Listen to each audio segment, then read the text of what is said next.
दोस्तों, इस मूवी की स्टार्टिंग होती है वेस्ट बंगाल के एक छोटे से गांव से, जिस गांव का नाम होता है चंदरपुर। इस चंदरपुर के अंदर हम ये देखते हैं कि इस गांव में काफी अमीर आदमी होता है और आज के दिन उस आदमी की वाइफ प्रेग्नेंट होती है। लेकिन दोस्तों, जैसे उसकी वाइफ को बच्चा होता है वैसे हमें पता लगता है कि उसकी वाइफ को एक नहीं बल्कि दो बच्चे हुए हैं, यानी कि जुड़वा। पर उन दोनों जुड़वा में से एक लड़का होता है और दूसरी लड़की होती है। इसके साथ ही दोस्तों हम ये भी देखते हैं कि इस अमीर आदमी के घर में एक काली माता का मंदिर भी होता है और उस मंदिर के सामने एक लेडी डांस कर रही होती है। अब दोस्तों यहाँ पर हमें ये भी पता लगता है कि असल में इस चंदरपुर गाँव के अंदर एक प्रथा है और वो प्रथा ये है कि जब भी काली माता किसी के सपने में आती है और वो उसे अपना दर्शन देती है, तब उसके बाद वही लेडी जाकर काली माता की पूजा करती है। और अगर काली माता जब तक किसी के सपने में नहीं आती तब तक काली माता की पूजा ही नहीं होती है। और अब क्योंकि आज से पहले वाले दिन इस लेडी के सपने में काली माता ने आकर दर्शन दिया था, इसलिए आज ये लेडी इस अमीर आदमी के घर आकर काली माता की पूजा कर रही है। और पूजा के लिए दोस्तों यहाँ पर बहुत सारे लोग इकट्ठा होते हैं। लेकिन दोस्तों हम ये देखते हैं कि जैसे यहाँ पर सारे लोगों को ये पता लगता है कि आज इस घर में एक बेटे के साथ एक बेटी भी हुई है, वैसे इस बात को जानकर सारे लोग बहुत हैरान हो जाते हैं और सब डरने लगते हैं। और हमें देखने से ऐसा दिखाया जाता है कि इस फैमिली के अंदर किसी बेटे का पैदा होना काफी गलत माना जाता है। यहाँ तक कि यही नहीं दोस्तों, बल्कि इसके आगे हम ये भी देखते हैं कि जिस आदमी को जुड़वा बच्चे पैदा हुए होते हैं वो अपने बेटे को तो तिलक लगाता है एंड उससे बहुत प्यार करता है, लेकिन वो अपनी बेटी को सीधा उसी लेडी को सौंप देता है जो लेडी इस टाइम पर काली माता की पूजा कर रही होती है। एंड वो सिंपली उस लेडी से कहता है कि वो इस लड़की की बलि दे दें, यानी कि उसे मार दें, क्योंकि अगर उन्होंने इस लड़की की बलि नहीं दी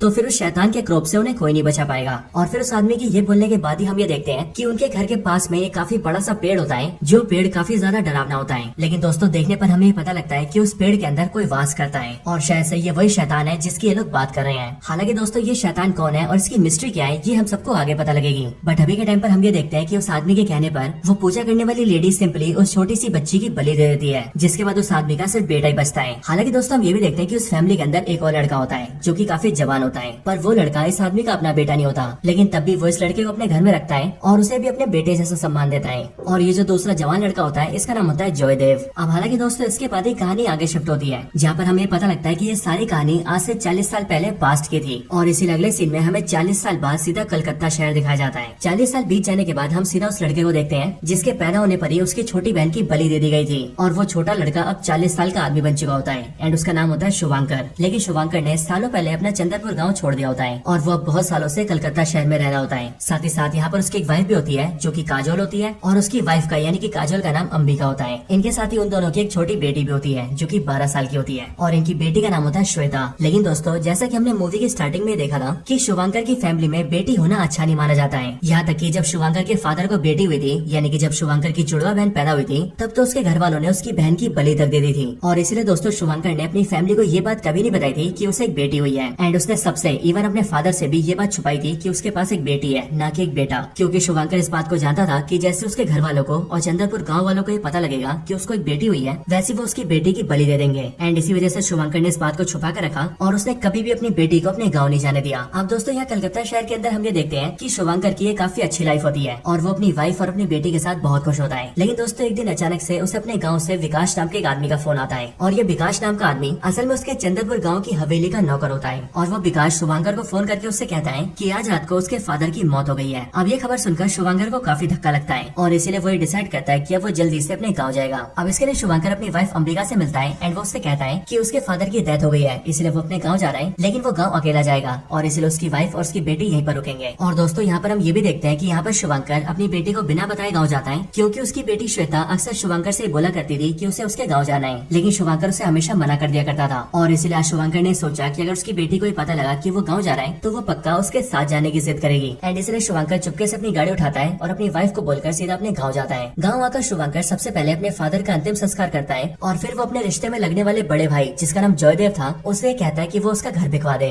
क्योंकि वो इस गाँव के घर को रखना नहीं चाहता है और अब तो उसके पिता के जाने के बाद उसका इस घर में रहने का भी मन नहीं करता है। और वैसे भी इस घर से जो कहानियां जुड़ी हुई है उसे सोचकर तो उसे डर भी लगता है एंड इसलिए शुभांकर ये चाहता है कि इस घर को वो जल्दी से बेच दे। अब दोस्तों हमें पता लगता है कि इसका जो रिश्तेदार वाला भाई है यानी कि जयदेव, वो असल में अब इस पूरे गाँव का सरपंच भी बन गया होता है। साथ ही साथ इस जयदेव कैरेक्टर को प्ले किया है एक्टर रोनित रॉय ने और इसीलिए यहाँ पर जयदेव शुभांकर से कहता है कि वो उसके घर के लिए कोई डीलर ढूंढेगा और उसका घर जल्दी से बिकवा देगा। अब दोस्तों इसके आगे शुभांकर ये डिसाइड करता है कि अब वो अपने गाँव में रुकेगा नहीं और इसीलिए वो रात के टाइम ही अपने गाँव से निकलकर अपने घर जाने लगता है। हालांकि दोस्तों जाने से पहले उसका नौकर विकास उसे रोकने की कोशिश करता है, बट शुभांकर का अपने घर जाने का मन होता है एंड इसलिए वो वहाँ पर रुकता नहीं है और रात के टाइम अपनी कार स्टार्ट करता है और सीधा वहाँ से निकल जाता है। लेकिन दोस्तों रास्ते में हम ये देखते हैं कि उसके घर के पास का वो बड़ा सा पेड़ जिसके अंदर कोई शैतान रहता है, वो पूरा पेड़ शुभांकर का पीछा करता है और वो उसकी गाड़ी को पकड़ लेता है और फिर वो धीरे धीरे करके शुभांकर को को जकड़कर उसे जला देता है एंड उसकी जान ले लेता है। और हम भी ये देखते हैं कि शैतान ने शुभांकर को जान से मार दिया है। अब दोस्तों अगली सुबह जैसे सबको ये पता लगता है कि शुभांकर मर चुका है, वैसे उसके मरने के बारे में जल्दी से उसकी वाइफ अंबिका को कांटेक्ट किया जाता है। जिसके बाद हम ये देखते हैं कि अंबिका और उनकी बेटी श्वेता इन दोनों को ही बहुत बुरा लगता है और वो दोनों शुभांकर के लिए बहुत ज्यादा रोते हैं। लेकिन दोस्तों इन सब के बाद भी अब 3 महीने बीत जाते हैं और हम ये देखते हैं कि अंबिका और श्वेता की लाइफ धीरे धीरे करके अब नॉर्मल होना स्टार्ट हो चुकी है। लेकिन दोस्तों अब इस 3 महीने बाद अंबिका को एक दिन जयदेव का फोन आता है और वो जयदेव अंबिका को ये बताता है कि असल में शुभांकर ने अपने मरने से पहले उससे एक बात कही थी। शुभांकर ने उसे कहा था कि वो अपने घर को बेचना चाहता है और उसके लिए वो डीलर ढूंढ रहा था, लेकिन अब उसे एक डीलर मिल चुका है जो इस घर को खरीदना चाहता है और इसलिए वो चाहता है कि अंबिका अपने गाँव आ जाए और अपने सामने इस डील को कर दे। अब वैसे इस बात को सुनकर अंबिका जयदेव से कहती है कि वही डील को पूरा कर ले और इसके बदले में जो भी कमीशन बनेगा वो जयदेव को दे देगी। लेकिन दोस्तों जयदेव इस बात को सुनकर थोड़ा बुरा मान जाता है एंड वो अंबिका से कहता है कि वो ये काम कमीशन के लिए नहीं कर रहा है, बल्कि उसके लिए शुभांकर उसका छोटा भाई है और वो उसकी आखिरी इच्छा को पूरा करना चाहता है। अब इस बात को सुनकर अंबिका राजी हो जाती है एंड वो गाँव आने के लिए मान जाती है। लेकिन जब उसकी बेटी श्वेता को पता लगता है कि उसकी मदर अंबिका गाँव जा रही है, तब वो भी गाँव आने की जिद करती है। लेकिन अंबिका सिंपली उसे मना करती है और वो कहती है कि वो अकेले गाँव जाएगी। पर ये बात सुनकर श्वेता उससे कहती है कि उसके फादर भी अकेले गाँव गए थे और कभी वापस नहीं आए एंड इसलिए वो ये नहीं चाहती कि उसकी मदर के साथ भी ऐसे कुछ हो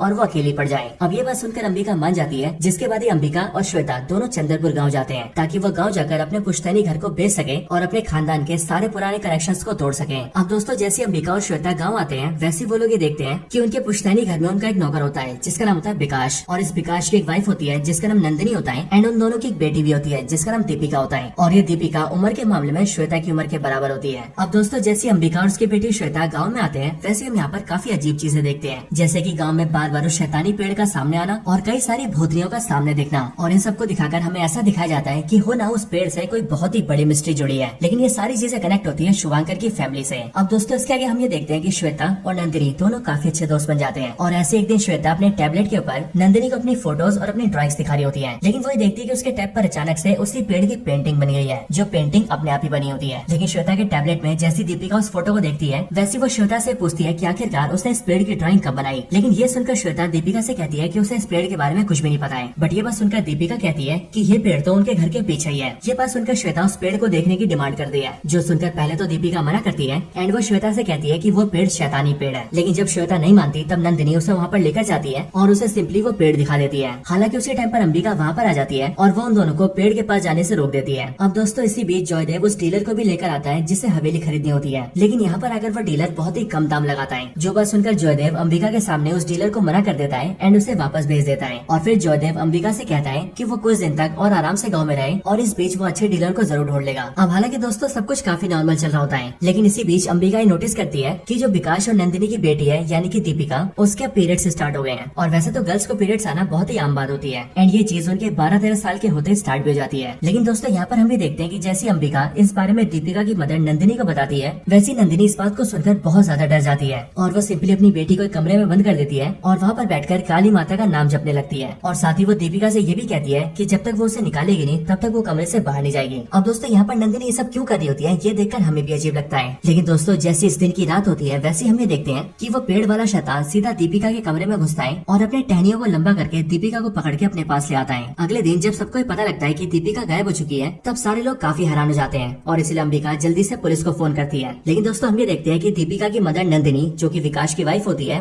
वो इन सारी चीजों का ब्लेम अंबिका और उसकी बेटी श्वेता पर डालती है। लेकिन अंबिका इस बात पर ध्यान नहीं देती और वो पुलिस को बुलाती है, जिसके बाद वो पुलिस इंस्पेक्टर को सारी बात बताती है। अब गाँव का पुलिस ऑफिसर जब अपनी तहकीकात स्टार्ट करता है, तब उसे दीपिका तो कहीं भी नहीं मिलती है। लेकिन अपनी इन्वेस्टिगेशन के अंदर वो गाँव वालों से ये पता करता है कि गायब होने वाली लड़कियों में दीपिका अकेली नहीं है, और वो इसीलिए क्योंकि दीपिका से पहले भी ऐसी कई सारी गाँव की लड़कियां हैं जो कि बारी बारी करके उस पेड़ वाले शैतान के हाथों गायब हो चुकी हैं। बट ये बात सुनकर पुलिस ऑफिसर और अंबिका दोनों को काफी धक्का लगता है और वो लोग पूछते हैं कि अगर ऐसी बात है तो उन्होंने इस बारे में पहले क्यों नहीं बताया और आज से पहले किसी भी लड़की की मिसिंग की रिपोर्ट के लिए लिखवाई गई है। लेकिन इस बात को सुनकर गाँव वाले और गाँव का सरपंच यानी कि जयदेव सभी इंस्पेक्टर को ये बताते हैं कि उन्होंने आज से पहले किसी भी लड़की की मिसिंग रिपोर्ट इसलिए नहीं लिखवाई है क्योंकि जब भी लड़कियां गायब होती है तब वो 2-3 दिन के अंदर घर वापस आ जाती है, वो भी बिल्कुल सही सलामत। अब ये बात सुनकर अंबिका इस बारे में डिटेल से पूछती है, जो बात सुनकर जयदेव सारी बातें डिटेल में बताता है। वो बताता है कि ये सारी चीजें आज से 3 महीने पहले स्टार्ट हुई थी और वो भी उस दिन के बाद से जिस दिन अंबिका के पति शुभांकर की मौत हुई थी, क्योंकि उसके बाद से उस पेड़ वाले शैतान ने बारी बारी करके गाँव की लड़कियों को अगवा करना स्टार्ट कर दिया, और वो भी स्पेशली उस टाइम पर जिस टाइम पर लड़कियों के फर्स्ट पीरियड आते थे। और दोस्तों इस बात को सुनते ही हम लोग भी ये समझ जाते हैं कि क्यों दीपिका के फर्स्ट पीरियड्स आने पर उसकी मदर नंदिनी इतना ज्यादा डर गई थी, क्योंकि एज ऑफ कोर्स नंदिनी को भी ये डर था कि पेड़ का शैतान अब उसकी बेटी को भी उठाकर ले जाएगा। हालांकि दोस्तों इसके आगे पुलिस वाले वापस चले जाते हैं और पुलिस ऑफिसर कहता है कि वो इन्वेस्टिगेशन को आगे बाद में स्टार्ट करेगा। और ऐसा इसलिए दोस्तों क्योंकि इस टाइम पर उन्हें दीपिका का कोई भी क्लू नहीं मिलता है। अब इसके बाद ही सारे गाँव वाले भी अपने घर चले जाते हैं। साथ ही अंबिका भी अपने घर आ जाती है और अपनी बेटी से मिलती है। लेकिन अंबिका के घर आने के बाद उसकी बेटी श्वेता उससे पूछती है कि मॉम आखिरकार ये सब चल क्या रहा है, आखिरकार हमारे गाँव में है क्या। और मैं जानती हूँ कि आप और पापा इस बारे में सब कुछ जानते हैं, क्योंकि बचपन से जब भी मैंने चंद्रपुर गाँव आने की बात करी तब आपने और पापा ने हमेशा ही यहाँ पर आने की बात को टाल दिया और मुझे कभी भी यहाँ पर लेकर नहीं आए। इसके साथ ही मैं ये भी जानती हूँ कि आप और पापा जो सारी चीजें चल रही है उसके बारे में पहले से ही जानते थे। सो इसीलिए मैं चाहती हूँ कि आप इन सब के बारे में मुझे भी बताइए,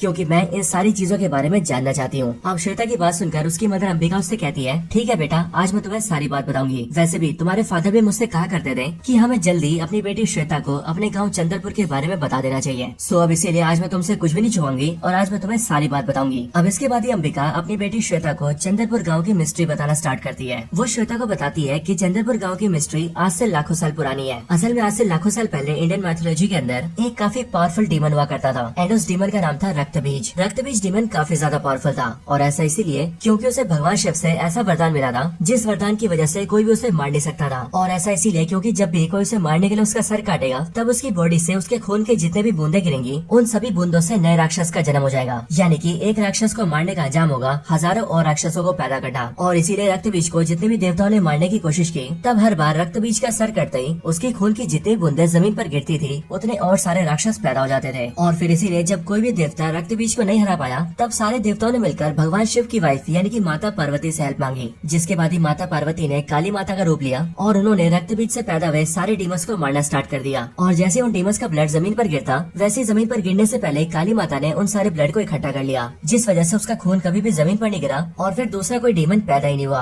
और फिर ऐसे ही देखते देखते काली माता ने रक्तबीज के सारे डीमंस को मारकर खत्म कर दिया। लेकिन असल में बहुत से लोगों का ऐसा मानना है कि रक्तबीज की कहानी वहाँ पर खत्म नहीं हुई थी। और ऐसा इसीलिए क्योंकि जब रक्तबीज के पास वरदान था और उसकी खून की बूंदों से कई सारे दूसरे डीमंस पैदा हो रहे थे तब उसी टाइम पर उसकी खून का एक बूंद यहाँ धरती पर चंद्रपुर गाँव में गिरा था। और चंद्रपुर गाँव में उसका खून गिरने की वजह से यहाँ पर भी एक शैतान पैदा हो गया जो कि बहुत ज्यादा पावरफुल था। और चंद्रपुर गाँव में पैदा होने वाले इस डीमन का नाम था अमसजा। लेकिन जहाँ रक्तबीज के खून से बनने वाले दूसरे डीमंस के अंदर ये पावर्स थी कि वो अपने खून से भी दूसरे डीमंस को पैदा कर सकते थे, वहीं पर ही अमसजा के अंदर ऐसी कोई पावर्स नहीं थी। यानी कि अगर उसका सर कटेगा और उसकी बॉडी से खून निकलेगा तो उसके खून से कोई भी दूसरा डीमन पैदा नहीं होगा। लेकिन जो अमसजा डीमन था वो काली माता से बहुत ज्यादा नफरत करता था और इसीलिए उसने डिसाइड किया कि वो किसी भी हाल में काली माता को हरा कर रहेगा। लेकिन अब क्योंकि वो अपने खून से दूसरे डीमंस को क्रिएट नहीं कर सकता था इसीलिए उसने ये प्लान बनाया कि वो अपने काम के लिए ह्यूमस का यूज करेगा। असल में अमसजा ने प्लान बनाया कि चंद्रपुर गाँव के अंदर जितनी भी छोटी बच्चियां हैं वो जैसी थोड़ी सी बड़ी होंगी और जैसे उनके फर्स्ट पीरियड स्टार्ट होंगे वैसे ही वो सारी लड़कियों को अगवा कर लेगा। और दोस्तों फर्स्ट पीरियड आने पर इसीलिए क्योंकि फर्स्ट पीरियड आने के बाद गर्ल्स इतनी मेच्योर हो जाती हैं कि वो अपनी बॉडी में प्रेगनेंसी को कंसीव कर सकती हैं। और इसीलिए अमसजा का ये प्लान था कि वो इन सारी लड़कियों को अगवा करेगा, उन सभी को सीधा अपने पास लेकर आएगा एंड उन सब के अंदर अपना बीज डाल देगा और फिर उन लड़कियों के जरिए वो अपने नए राक्षस बच्चे पैदा करेगा। और इस तरीके से वो अपने राक्षसों की नई सेना क्रिएट करेगा एंड उस सेना के साथ मिलकर काली माता को हरा देगा। लेकिन असल में जब अमसजा ने लड़कियों को किडनैप करना स्टार्ट करा और उनकी बॉडी में बारी बारी करके अपनी सीड को डालना स्टार्ट करा तब कोई भी लड़की इस चीज को हैंडल नहीं कर पाई और धीरे धीरे करके वो सबकी मौत होने लगी। लेकिन इस तरह से बच्चियों को मरते हुए देखकर पूरा चंद्रपुर गांव सदमे में आ गया और उस टाइम पर चंद्रपुर गांव में से किसी को भी समझ नहीं आया कि आखिरकार उन्हें क्या करना चाहिए। लेकिन उस टाइम पर चंद्रपुर गांव में काली माता का एक बड़ा भक्त सामने आया। उस भक्त ने सबसे पहले काली माता की महापूजा की और उस पूजा के जरिए काली माता से मदद मांगी, जिसके बाद काली माता ने अपने उस भक्त पर कृपा करी। जिसके बाद सबने देखा कि वो भक्त काली माता की जिस मूर्ति की पूजा कर रहा था उसी मूर्ति के अंदर से खून का एक ब्लड बाहर आया और खून का वो एक बूंद सीधा उस भक्त की आंखों में गिरा, जिसके बाद उस भक्त के अंदर काली माता की देवी पावर्स आ गई। और फिर उन पावर्स के बाद वो भक्त इतना ज्यादा पावरफुल बन गया कि वो अमसजा को बड़े आराम से मार सकता था। लेकिन असल में जैसे इस बारे में अमसजा को पता लगा वैसे वो डीमन गायब हो गया और वो सालों तक कभी भी गाँव वालों के सामने नहीं आया। और साथ ही साथ इन सालों के दौरान उसने किसी भी बच्ची को किडनैप भी नहीं किया। और इसीलिए ये सब देखकर पूरे चंद्रपुर गाँव को ऐसा लगा कि अब शायद से अमसजा जा चुका है और शायद से अब उस डीमन से पूरे चंद्रपुर गाँव को मुक्ति मिल चुकी है। लेकिन असल में ये पूरे चंद्रपुर गाँव की बहुत बड़ी भूल थी और ऐसा इसीलिए क्योंकि अमसजा डीमन कहीं भागा नहीं था बल्कि वो तो चंद्रपुर गाँव के अंदर ही छुपकर इंतजार कर रहा था, इंतजार एक सही मौके का। और कई सालों बाद उसे मौका मिला भी। असल में दोस्तों जिस भक्त को काली माता से पावर्स मिली थी उसने भी अपनी लाइफ को आगे बढ़ाना स्टार्ट कर दिया और आगे चलकर उसने शादी कर ली और शादी होने के बाद उसे एक बेटी पैदा हुई। लेकिन अब क्योंकि उस भक्त के अंदर काली माता की शक्तियाँ थी इसीलिए उसकी वो शक्तियाँ उसकी बेटी के पैदा होने पर उसकी बेटी में चली गयी, जिस वजह से उसकी बेटी किसी भी आम लड़की के मुकाबले बहुत ज्यादा शक्तिशाली थी। लेकिन असल में अमसजा डीमन इसी बात का इंतजार कर रहा था और इसीलिए जैसे अमसजा ने देखा कि उस भक्त की बेटी में काफी पावरफुल शक्तियाँ हैं वैसे वो समझ गया कि अब वो इस लड़की का इस्तेमाल कर सकता है। और अब इसीलिए जैसे उस भक्त की बेटी 12 साल की हुई एंड उसके फर्स्ट पीरियड स्टार्ट हुए,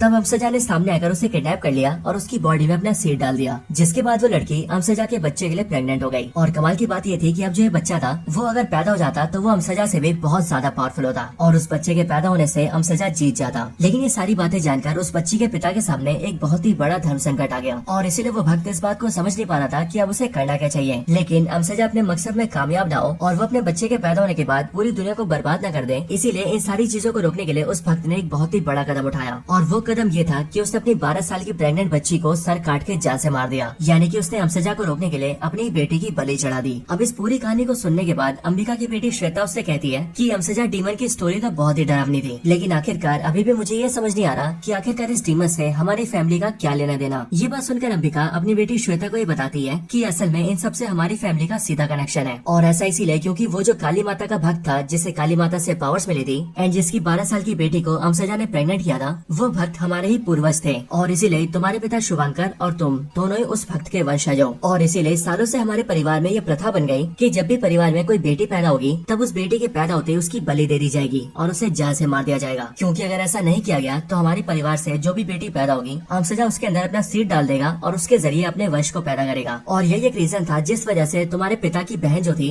यानी कि शुभांकर की बहन, उसके पैदा होते ही उसकी भी बलि दे दी गई थी। और दोस्तों आप सबको भी याद होगा कि ये सीन हमने मूवी की स्टार्टिंग में देखा था, जहाँ पर शुभांकर के साथ जैसे उसकी जुड़वा बहन पैदा हुई थी वैसे उसकी बलि दे दी गई थी। और वो सारी चीजें क्यों की गई थी वो हमें यहाँ पर पता लगी है। लेकिन दोस्तों अब ये सारी बातें सुनकर श्वेता अंबिका से कहती है कि माँ अगर ऐसी बात है तो फिर मैं भी तो इसी परिवार की बेटी हूँ, तो फिर आखिरकार आपने और पापा ने मुझे जिंदा क्यों रखा, मेरे पैदा होते मेरी बलि क्यों नहीं दी गई। ये बात सुनकर अंबिका श्वेता को बताती है कि असल में तुम्हारे पिता और मैं इन सारी बातों पर भरोसा नहीं करते थे और इसलिए जब तुम पैदा हुई थी तब तुम्हारे पिता ने अपने पिता से यानी कि तुम्हारे दादा से ये बात झूठ बोली थी कि उन्हें असल में कोई बेटी नहीं बल्कि एक बेटा पैदा हुआ है। और ये सब इसीलिए क्योंकि मैं और तुम्हारे पिता तुमसे बहुत प्यार करते थे एंड अगर हम सबको सच्चाई बताते तो वो लोग तुम्हारी भी बलि दे देते। पर ये बात सुनकर श्वेता कहती है कि अगर ऐसी बात है तो अब तो अमसजा मेरे पीछे भी जरूर आएगा। लेकिन ये बात सुनकर अंबिका श्वेता से कहती है कि वो ऐसा नहीं कर पाएगा क्योंकि तुम तक पहुँचने से पहले उसे मेरा सामना करना पड़ेगा, मेरा यानी कि तुम्हारी माँ का। अब इसके बाद ये दिन बीत जाता है और अगला दिन आता है। अगले दिन हम ये देखते हैं कि जो हवेली का नौकर होता है यानी कि विकास, उसके फादर से अंबिका और श्वेता मिलते हैं। असल में दोस्तों विकास और उसके जो फादर होते हैं वो सालों से इस हवेली के अंदर काम कर रहे होते हैं एंड इसलिए विकास के जो फादर है उन्होंने सालों पहले श्वेता के फादर शुभांकर को भी अपनी गोद में खिलाया था। अंबिका और श्वेता जब विकास के फादर से मिलते हैं तब वो उन दोनों को शुभांकर के बारे में कई सारी बातें बताता है जैसे कि बचपन के किस्से। लेकिन इन सबके साथ ही वो अंबिका के हाथ में एक एनवेलप भी देता है और वो एनवेलप देते हुए वो उससे कहता है कि ये शुभांकर का है और शायद उसने इसके अंदर कोई खास बात लिखी है। अंबिका जल्दी से उस एनवेलप को लेती है और अपने कमरे में जाकर उसे ओपन करती है, लेकिन वो ये देखती है कि उसके अंदर एक बंगाली में मंत्र लिखा होता है। जिसके बाद वो जैसे उस बंगाली मंत्र को पढ़ती है वैसे उसके बाद ही हम ये देखते हैं कि अंबिका को अपने आसपास अपने हस्बैंड शुभांकर के होने का एहसास होता है। लेकिन उसके कुछ सेकंड्स बाद ही हम ये देखते हैं कि वहाँ अंबिका को अपने सामने काली माता के दर्शन होते हैं। और दोस्तों अगर आपको याद हो तो मैंने आपको मूवी की स्टार्टिंग में बताया था कि शुभांकर की हवेली के अंदर एक काली माता का मंदिर है और वो मंदिर नॉर्मली तो बंद रहता है, लेकिन उसके अंदर काली माता की पूजा तभी होती है जब काली माता किसी के सामने आकर उसे अपने दर्शन देती है। लेकिन 40 सालों से काली माता ने आज तक किसी को दर्शन नहीं दिया था और काली माता ने लास्ट दर्शन उसी लेडी को दिया था जिस लेडी ने शुभांकर और उसकी बहन के जन्म के टाइम पर काली माता की पूजा की थी और बाद में जाकर शुभांकर की बहन की बलि चढ़ाई थी। लेकिन अब 40 साल बाद काली माता ने दर्शन दिया है अंबिका को और अब इसीलिए जैसी अंबिका इस बारे में विकास को बताती है वैसी वो अंबिका से कहता है कि अब उसे काली माता की पूजा करनी होगी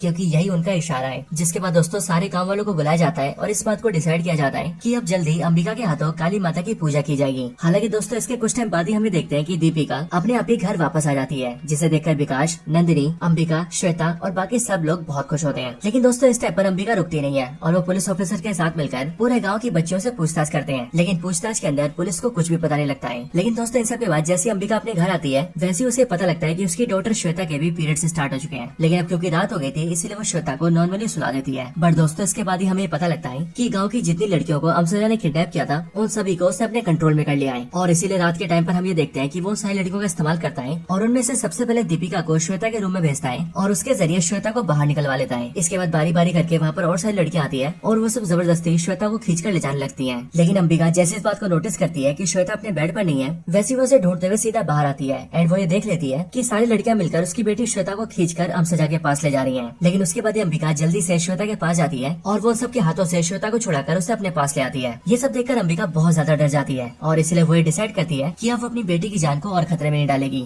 और इसीलिए ये बात डिसाइड करते ही वो जल्दी से अपने सारे कपड़े पैक करती है और अपनी बेटी श्वेता को लेकर सीधा कार ड्राइव करते हुए वहाँ से निकल जाती है। और जल्दी से जल्दी चंद्रपुर गांव से निकलने की कोशिश करती है। लेकिन दोस्तों रात के समय कुछ टाइम ड्राइव करने के बाद ही हम लोग ये देखते हैं कि वो सारी लड़कियां फिर से उनकी गाड़ी के पास आ जाती है और बारी बारी करके वो सब गाड़ी पे कूद जाती है। और अब क्योंकि इस टाइम पर अमसजा ने इन सब के अंदर अपनी थोड़ी थोड़ी पावर्स डाली होती है, इसलिए ये सब बड़े आराम से कार के शीशे को तोड़ देती है, कार के गेट्स को तोड़ देती है और अंबिका के सामने उसकी बेटी श्वेता को उठाकर ले जाती है और श्वेता को सीधा सौंप देती है जयदेव के हाथों में। अब अंबिका जैसे अपने सामने जयदेव को देखती है वैसे उसे कुछ भी समझ नहीं आता है। लेकिन दोस्तों जयदेव को देखकर हम ये जरूर समझ जाते हैं कि हो ना हो जयदेव का भी अमसजा से बहुत ही बड़ा कनेक्शन है। लेकिन दोस्तों इसके बाद ही जयदेव श्वेता को लेकर सीधा जंगल में चला जाता है और अब क्योंकि अंबिका हमले के अंदर बहुत ज्यादा जख्मी हो गई थी इसीलिए वो सीधा बेहोश हो जाती है। लेकिन बेहोशी के बाद जब अंबिका की आंखें खुलती है तब वो देखती है कि वो एक अनजान से घर में है और उसके सामने एक बुढ़िया बैठी है। अब इस बूढ़ी लेडी को देखकर अंबिका को ऐसा लगता है कि शायद से ये भी जयदेव के साथ मिली हुई है। लेकिन वो बूढ़ी लेडी अंबिका को ये बताती है कि वो जयदेव के साथ नहीं है। अब दोस्तों आगे हमें पता लगता है कि यह लेडी और कोई नहीं बल्कि ठीक वही लेडी है जिसे शुभांकर और उसकी बहन के जन्म के टाइम पर काली माता की पूजा की थी और शुभांकर की बहन की बलि दी थी। लेकिन दोस्तों असल में वो स्टोरी पूरी नहीं थी और ये बूढ़ी लेडी यहाँ पर अंबिका को पूरी स्टोरी बताती है। वो बताती है कि जब अंबिका के पति शुभांकर और उसकी बहन का जन्म हुआ था तब उससे एक रात पहले उसे काली माता का सपना आया था और उसीलिए जन्म के दिन वो काली माता की पूजा कर रही थी। लेकिन पूजा के बाद उससे बच्चे की बलि देने को कहा गया, लेकिन उस रात उसने बलि देने से मना कर दिया और उसने सिंपली ये कहा कि ये छोटी बच्ची काली माता की बेटी है और इसीलिए काली माता अपनी बेटी की बलि नहीं मांग सकती है। इसलिए हम यहाँ पर कुछ तो बहुत गलत कर रहे हैं। पर मेरे ये बोलते ही जयदेव सामने आया और उसने धक्का देकर मुझसे हथियार छीन लिया और उसने उस छोटी सी बच्ची की बलि दे दी। इसलिए मैं तुम्हें बता दूं कि जयदेव बहुत ही निर्दयी है। लेकिन जयदेव उसके बाद भी रुका नहीं और उसने सबसे पहले तो मुझे ढोंगी करार देके गांव से बाहर निकलवाया और उसके साथ ही उसने मेरा रेप भी किया और फिर इसीलिए उस दिन के बाद से मैं यहाँ गाँव के बाहर ही रहती हूँ, वो भी बिल्कुल अकेली। असल में बच्ची की बलि देके जयदेव चंद्रपुर गाँव के सामने उनका हीरो बन गया, साथ ही गाँव वालों का भरोसा जीत के वो सरपंच भी बन गया। लेकिन उस बच्ची की बलि देना जयदेव की बहुत बड़ी गलती थी और ऐसा इसीलिए क्योंकि एक रात जब जयदेव सो रहा था तभी अमसजा ने अपनी टहनियों को लंबा करके जयदेव को कैप्चर किया और उसे अपने पास ले आया। इसके बाद अमसजा जयदेव को मारने वाला था, लेकिन मारने से पहले उसने जयदेव को उसकी गलती समझाई और उसने जयदेव से कहा कि इस परिवार में पैदा होने वाली लड़की मेरे वंश को आगे ले जा सकती है, इसीलिए तूने इस परिवार की लड़की को मारकर बहुत गलत किया और इसलिए अब तुझे मारने के बाद ही मुझे चैन मिलेगा। लेकिन जयदेव बहुत ही दिमाग वाला था, इसलिए उसने अमसजा से ये डील करी कि अमसजा उसकी जान न ले, जिसके बदले में वो अमसजा का गुलाम बनेगा और अब इस परिवार में जो भी अगली लड़की पैदा होगी वो उसके तैयार होने पर उसे सही सलामत सीधा अमसजा के पास लेकर आएगा, जिसके बाद उसका इस्तेमाल करके अमसजा उसमें बीज डालेगा और उससे अपना वंश आगे बढ़ाएगा। अमसजा को भी ऑफर अच्छा लगा, इसलिए उसने जयदेव को अपना गुलाम बनाया और उसने जयदेव के शरीर का इस्तेमाल करके वो उसमें समा गया, जिसके बाद से जयदेव और अमसजा दोनों एक हो गए। यानी कि ये जो जयदेव गांव का सरपंच है वो असल में कोई जयदेव या सरपंच नहीं बल्कि असल में अमसजा है और अब वो अंबिका की बेटी को उठाकर ले गया है और इसीलिए अब अगर उसने श्वेता में बीज डाल दिया तो फिर वो अपने मकसद में कामयाब हो जाएगा। लेकिन आगे वो बूढ़ी लेडी अंबिका से कहती है कि अब जयदेव को यानी कि अमसजा को रोकने का सिर्फ एक ही तरीका है और वो है काली पूजा करना, क्योंकि उसे ही सपने में काली माता दिखी थी। क्योंकि अब काली माता की पूजा करने के बाद ही काली माता उसे रास्ता दिखाएंगी। इसके बाद अंबिका को भी ये सब कुछ ठीक लगता है और इसीलिए वो अपनी बेटी की परवाह किए बिना जल्दी से अपने घर जाती है और काली माता की पूजा स्टार्ट करती है। उस पूजा में अंबिका का साथ देने के लिए सारे गाँव वाले आ जाते हैं और वो भी अंबिका के पीछे पूजा करना स्टार्ट कर देते हैं और फिर पूजा के खत्म होने के बाद ही हम ये देखते हैं कि काली माता अपने एक रूप में अंबिका को दर्शन देती है और वो उसके सर पे तिलक लगा के उसे अपनी पावर्स प्रोवाइड करती है। इसके बाद ही वो काली माता के पास रखे उनके एक वेपन को उठाती है और अकेली सीधा निकल जाती है अमसजा से लड़ने के लिए। इसके बाद ही अंबिका अमसजा के पास जाती है जो कि इस टाइम पर जयदेव के रूप में होता है और जयदेव देखते ही देखते अपनी सारी लड़कियों को बुलाता है जिन सारी लड़कियों को उसने कंट्रोल में कर रखा था और उनकी पावर्स को और ज्यादा बढ़ा के सबको अंबिका पर छोड़ देता है। जिसके बाद वो सारी लड़कियां मिलकर अंबिका पर हमला कर देती है और जयदेव जल्दी से अमसजा के रूप में आता है और वो अंबिका की बेटी श्वेता की बॉडी में अपना बीज डालना स्टार्ट कर देता है। इधर अंबिका जो कि सारी लड़कियों से लड़ रही होती है वो अपनी पावर्स का इस्तेमाल करती है और बारी बारी करके इन सारी लड़कियों को अमसजा के कंट्रोल से बाहर कर लेती है और इन सब की सबको पहले जैसा नॉर्मल कर देती है। जिसके बाद ये सारी लड़कियां बेहोश हो जाती हैं। लेकिन फिर अंबिका सीधा सामने आती है अमसजा के और फिर वो अमसजा से फाइट स्टार्ट करती है। लेकिन इस फाइट के अंदर हम ये देखते हैं कि अमसजा अंबिका पर बहुत भारी पड़ता है और वो उसे उठा उठा के पटकता है एंड उसके हाथ पैरों को तोड़ देता है, जिस वजह से अंबिका बेहोश हो जाती है और इधर अमसजा फिर से अपने बीज डालने के प्रोसेस को कंटिन्यू करता है। लेकिन फिर इसके कुछ टाइम बाद ही हम ये देखते हैं कि अंबिका के अंदर काली माता का वास आता है और वो सीधा अपने वेपन को उठाकर सीधा अमसजा के पास जाती है और इस बार वो अमसजा पर बहुत भारी पड़ती है और देखते देखते अमसजा को खत्म कर देती है। जिसके बाद अमसजा जो कि रक्त बीज से बना हुआ आखिरी डीमन था उसका पूरी तरह से खात्मा हो जाता है। इसके बाद ही अंबिका अपनी बेटी श्वेता को उठाकर सीधा अपने घर ले आती है, जहाँ पर इस टाइम पर सारे गाँव वालों के साथ साथ वो बूढ़ी लेडी भी होती है जिसने की अंबिका की बेहोशी में हेल्प की थी। इसके साथ ही अंबिका यहाँ पर उन सारी बच्चों को भी ले आती है जिन सारी बच्चियों को उसने अमसजा के कंट्रोल से बाहर निकाला था और इसीलिए अपनी अपनी बेटियों को देखकर सारे गाँव वाले बहुत खुश होते हैं। लेकिन वो बूढ़ी लेडी जैसी अंबिका की बेटी श्वेता को देखती है वैसी वो अंबिका से कहती है कि असल में अमसजा अपने प्लान में कामयाब हो गया है, क्योंकि उसने अंबिका की बेटी श्वेता के अंदर अपना बीज डाल दिया है और अब इसीलिए अमसजा को रोकने का सिर्फ एक ही तरीका है, वो है श्वेता की बलि दे देना। अब ये बात सुनकर अंबिका को बहुत बुरा लगता है, लेकिन तभी वो मजबूरी में अपनी बेटी श्वेता को सामने रखती है और अपने हथियार से उसकी बलि देने लगती लगती है, लेकिन अगले पल काली माता उसे आशीर्वाद देती है और एक ही झटके में वो श्वेता के अंदर से बीज को खत्म कर देती है। जो चीज देखकर वो बूढ़ी लेडी अंबिका को रोक देती है एंड उसे सारी बात बताती है, जिसके बाद ये बात जानते अंबिका भी बहुत खुश होती है और फिर वो अपनी बेटी श्वेता को बेहोशी से जगाकर उसे गले लगाकर खुशी के मारे रोने लगती है। और फिर इस सब के बाद ये सारे के सारे गाँव वाले मिलकर काली माता की मूर्ति के सामने हाथ जोड़कर नमन करते हैं, जिसके साथ ये पूरी मूवी यहीं पर एंड हो जाती है। लेकिन दोस्तों, इस मूवी के खत्म होने के बाद मूवी के अंदर एक पोस्ट क्रेडिट सीन भी आता है और इस पोस्ट क्रेडिट सीन के अंदर हम सीधा शैतान मूवी का ट्यून सुनते हैं और अपने सामने स्क्रीन पर एक इंसान को देखते हैं जिसकी आवाज आर माधवन जैसी होती है, यानी कि शैतान मूवी के शैतान की। और यहाँ से हमें हिंट मिलता है कि ये माँ मूवी सीधा शैतान मूवी से कनेक्टेड है।